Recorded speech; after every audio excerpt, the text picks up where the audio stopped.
Hi everyone, it's Amade over at McDonough, and today I'm going to talk about the new Cormoran Strike book, Troubled Blood.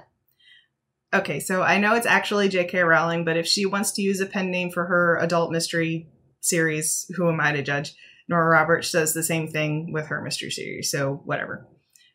If you haven't heard of the Cormoran Strike series, let me explain. The first book is called The Cuckoo's Calling. Each one can be read as a standalone, but you'll be missing some sort of interpersonal conflicts and stuff that go through each book. The books follow an ex-military man named Cormoran Strike who served in the English Army.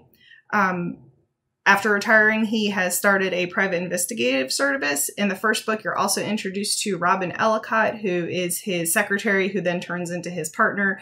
And I don't know if that actually happens in the first book or if that happens later on, so I apologize for the spoiler. Anyway, this mystery is actually a cold case.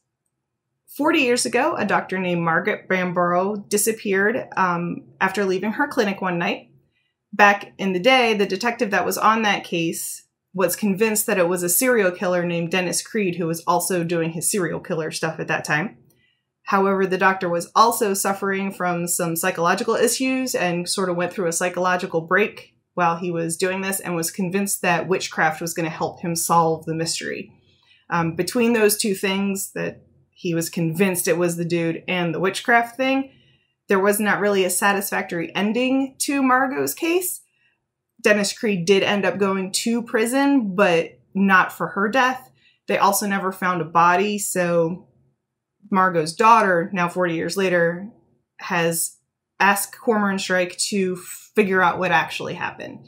Because Cormoran Strike, this is the 5th book, so in the first 4 books, he's kind of made himself a name for himself in London and in England for solving mysteries. So she kind of figures out that he's the one to go to, so she hires him.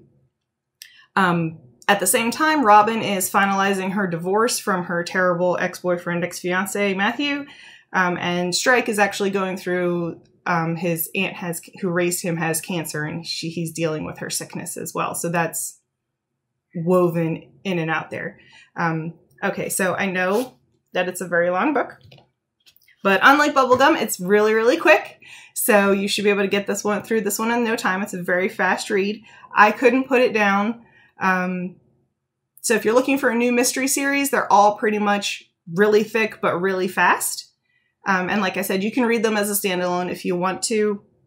There's several different kinds of mysteries. You know, there's murders, there's missing people. You get the idea.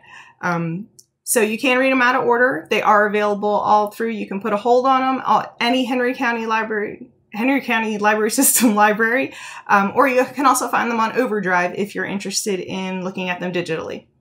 So remember to like and subscribe. Thanks for watching. Be safe, and we'll see you as soon as we can.